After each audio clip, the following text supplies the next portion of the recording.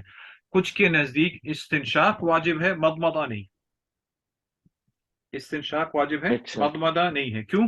اس حدیث کی وجہ سے کہ آپ سے فرمایا کہ بالغ فی الاستنشاق، استنشاق میں زیادہ ہوں مبالغے سے کام لو، اس طرح حکم ہے۔ تو ہوں اس میں تقریباً 3 4 اقوال ہیں، لیکن جس طرح ہم نے شروع میں کہا وہی بات ہے کہ جس طرح آپ سے وضو کیا ہے ہمیں چاہیے اسی طرح وضو کریں، ہمارے لیے دین آسان رہے گا۔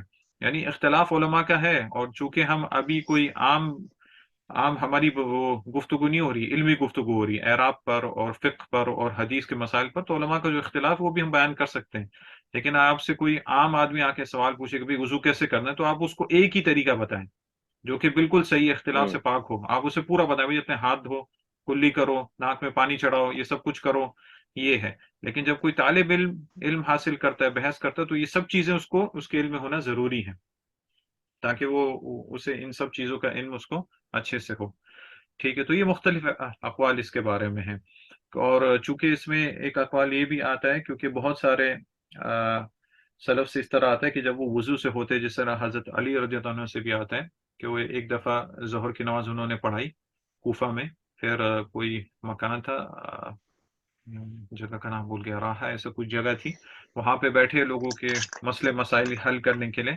پھر نماز کا ٹائم ہوا تو ان کے پاس وضو کا پانی لایا گیا، تو انہوں نے وضو کا پانی لے کر اپنے چہرے کو دھویا، ہاتھوں کو دھویا، اور سر کا مسح کیا اور پاؤں کا مسح کیا، پھر باقی پانی جو بچا تھا کھڑے ہو کے اس پانی کو پیا، اور پھر انہوں نے کہا کہ یہ وضو اس شخص کا ہے جس کا وضو نہیں ٹوٹا ہوا۔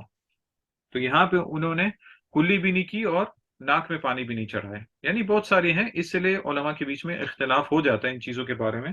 تو علماء اس چیز کے یہ نہیں ہے کہ انسان یہ نہیں کہ بھئی علماء نے اختلاف کیوں کیا، جب آپ ڈیپلی جائیں گے تب آپ کو پتہ چلے گا کہ اختلاف کیوں ہوا، کیونکہ کوئی نہ کوئی دلیل یا کوئی نہ کوئی بات حجت ان کے پاس ہوتی تھی، ٹھیک ہے۔ تو یہ مضمضہ واستنشق واستنثر کی بات آ گئی، اور یہاں پہ عدد مذکور نہیں ہے، لیکن عام طور پہ دوسری حدیث میں بھی آتا ہے کہ آپ صلی اللہ علیہ وسلم نے 3 دفعہ بھی کیا، جس حضرت عثمان کی روایت سے، لیکن بعد میں بحث آئے گی کہ آپ چاہیں تو وضو کے اعضاء کو 1 دفعہ بھی دھو سکتے ہیں، 2 2 دفعہ بھی دھو سکتے ہیں، میکسیمم 3 3 دفعہ بھی دھو سکتے ہیں، یا تو کچھ اعضاء کو آپ چاہیں تو 1 دفعہ دھو لیں، کچھ کو 2 دفعہ دھو لیں، کچھ کو 3 دفعہ دھو لیں، ان سب چیزوں کی اجازت ہے۔ امام ترمذی ان بالکل۔ تمام احادیث کو لے کے آئے ایک ایک کر کے، جب یعنی جو سب کی اجازت ملتی ہے، یعنی ضروری نہیں آپ نے سب کو 3 دفعہ دھونا ہے، یا ضروری نہیں سب کو 2 دفعہ دھونا ہے، آپ کم اور زیادہ بھی دھو سکتے ہیں، آپ کا وضو ٹھیک ہے، لیکن سب سے بہترین یہ ہے کہ وضو پورا کیا جائے، 3 دفعہ دھویا جائے، ٹھیک ہے۔ تو یہ تو ان چیزوں کی بات ہوگی، یعنی کلی کرنا اور ناک میں پانی چڑھانا اور پھر اس کو جھاڑنا، ٹھیک ہے۔ اس کے بعد حضرت عثمان رضی اللہ عنہ نے اپنا چہرہ دھویا 3 دفعہ۔ جی، چہرے کی حد کیا ہے ابھی؟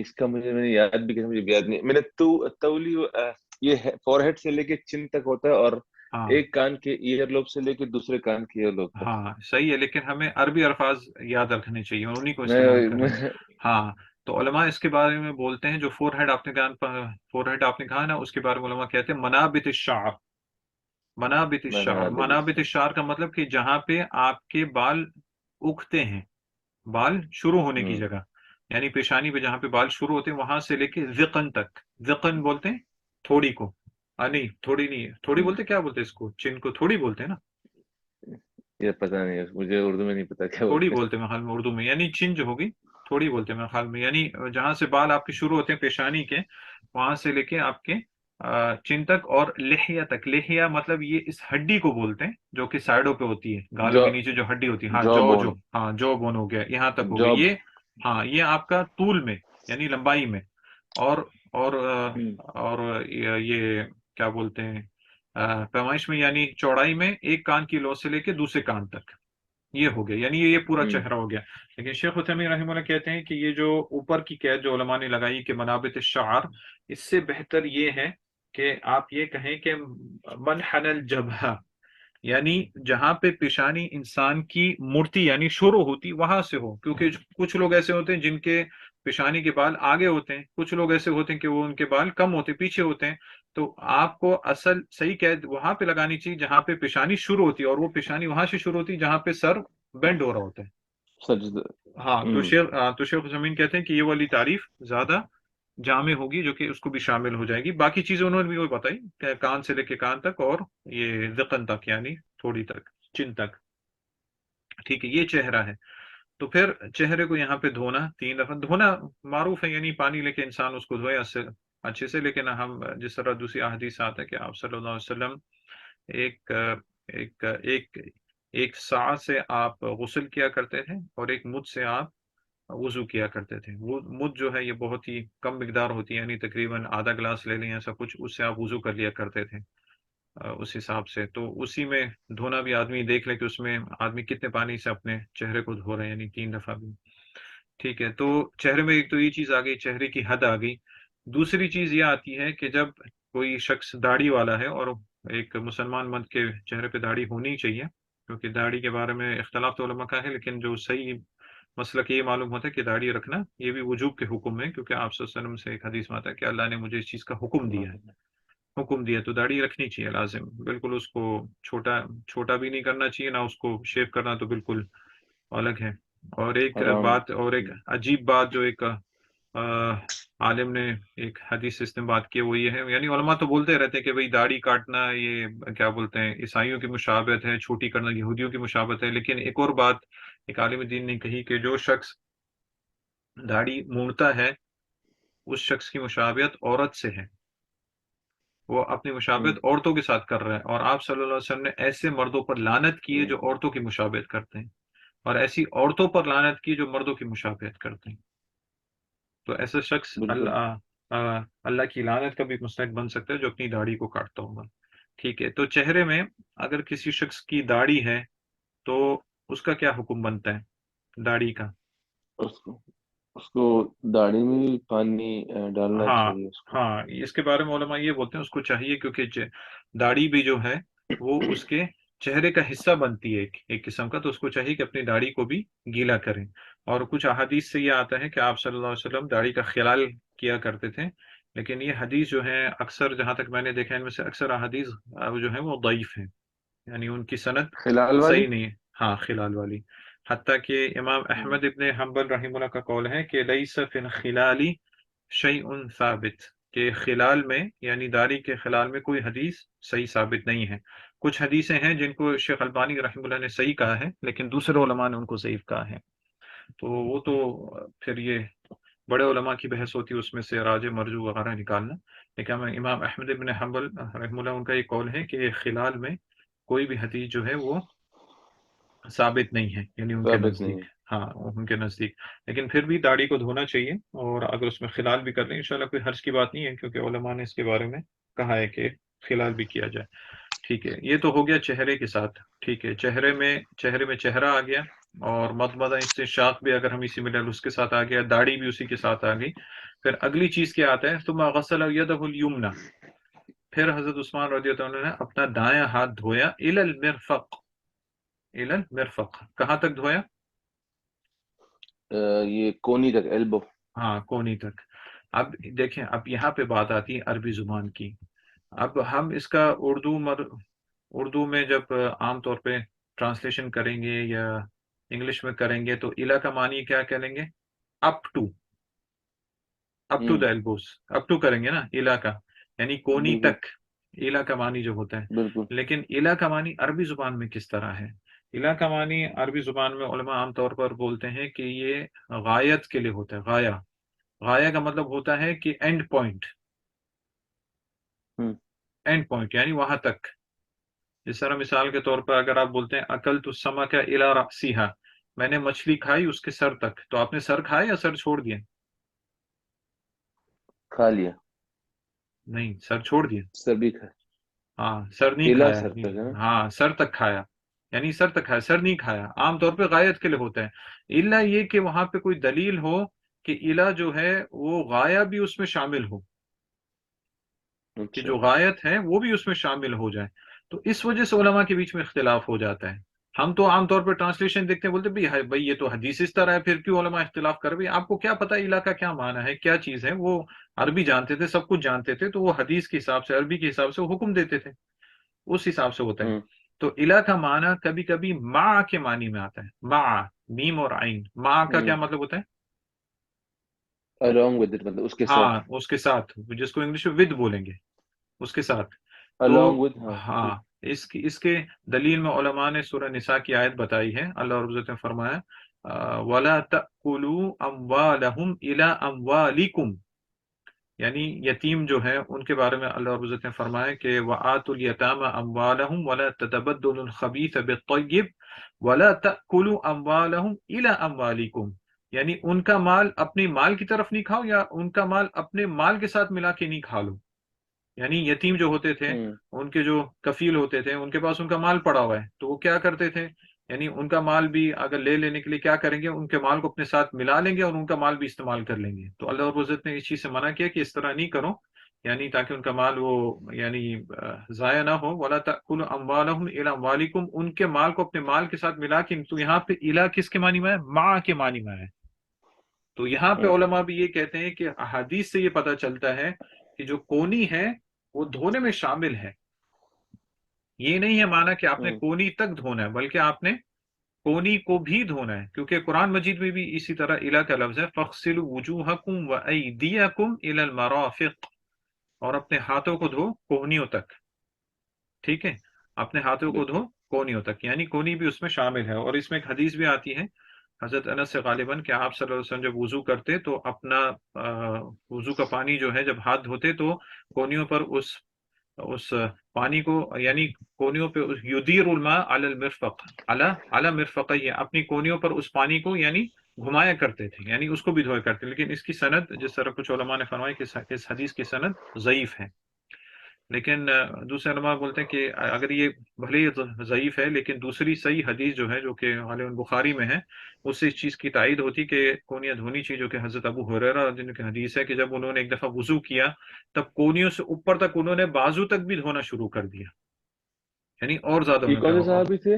حضرت ابو ہریرہ ابن تھے. عمر تھے؟ کون اچھا سا؟ وہ بول رہے ہیں. نہیں، جنہوں نے اوپر تک دھونا وہ شروع جو کر دیا ابو ہریرہ تھے. ابو ہریرہ جب انہوں نے وضو وہ ختم کیا تو جو ان کے شاگرد دیکھ رہے تھے. ہاں، تو انہوں نے وہی وہ جو حدیث کہہ رہے تھے بتائی. کہ ہاں، زیور پہنائے جائیں گے. ہاں، وہ جو اس میں تھی جنت میں ان کی آزاد چمکیں گے تو ہاں، اوپر چمکیں گے، تک اور دیکھی اوپر جاتی تھی. سے وہ جب تبلغ حلیت المؤمن الى آثار الوضو، یعنی مومن کو وہاں تک اس کو زیور پہنائے جائیں گے جہاں تک وضو کا اثر جاتا ہے. ٹھیک ہے. لیکن تو یہ ان کا اجتہاد تھا نا. ہاں، یہ ان کا اجتہاد تھا، لیکن پھر بھی اگر کوئی کرنا چاہے انشاءاللہ کوئی اتنی وہ حرج کی بات نہیں ہے. تو یہ اس سے یہ پتہ چلتا ہے کہ کونی بھی صحابہ دھو رہے ہیں اس میں. ٹھیک ہے. تو یہاں پہ ابھی ایک ضروری چیز آتی، کونی کا تو ہم نے بتا دیا، یعنی ہاتھ پورا دھونا چاہیے. اب آپ نے شروع وضو میں آپ نے اپنے کف کو دھو لیا تھا. ٹھیک ہے. اب یہاں پہ ہاتھ دھونے کی بات آئی ہے، تو کیا ہم پورا ہاتھ دھوئیں یا پھر وہ کونے جو شروع کا حصہ اس کو چھوڑ کے باقی دھو لیں؟ اور یہ بہت اس میں ضروری چیز ہے جس میں بھی عام طور لوگ میں غلطی وہی کرتے کہہ ہیں. رہا ہوں، غلطی ہاں، کرتے ہیں. اس میں بھی بہت لوگ اس میں اختلاف ہے وہی نا کہ نہیں نہیں، اس میں اس اختلاف میں نہیں بھی ہے. اس میں لوگوں کی غلطی ہے. لوگ عام طور پہ کیا کرتے ہیں، اوپر سے نلکا کھول دیتے ہیں اور کونیوں سے دھونا شروع کرتے ہیں اور صرف اپنے کلائی تک دھو لیتے ہیں. ہتھیلی تک کرتے ہیں. ہاں، ہاں ہتھیلی نہیں کلائی دھوتے ہیں، کلائی. ہاں کلائی تک دھوتے ہیں، ہاں آگے کا حصہ کلائی نہیں کلائی دھوتے ہیں، سوری. حالانکہ بالکل غلط ہے. شروع میں جو وضو کے شروع میں آپ نے شروع کرنے سے پہلے آپ نے ہاتھ دھوئے وہ مستحب تھا. اب جو آپ کو ہاں اپنا یہ ہاتھ والا دھونا ہے یہ واجب ہے. یہ واجب ہے اور تو آپ نے ید ہے نا، پورا ہاتھ پورا ید دھونا ہے. ہے. ہاں، پورا ید ہے، یعنی آپ کی انگلیوں سے لے کے، انگلیاں جہاں سے شروع ہوتی ہیں وہاں سے لے کے آپ کی کوہنیوں تک آپ نے پورا ہاتھ اس کو دوبارہ دھونا ہے. اگر آپ نے نہیں دھویا تو آپ کا وضو پھر صحیح نہیں ہے. اور اس چیز پہ بالکل. لوگ، اس چیز پہ بہت سارے لوگ اس پہ دھیان نہیں کرتے، بلکہ ہاتھ اپنا کلائیوں تک دھو لیتے، تو ان کا وضو صحیح نہیں ہوتا. انہوں نے اپنے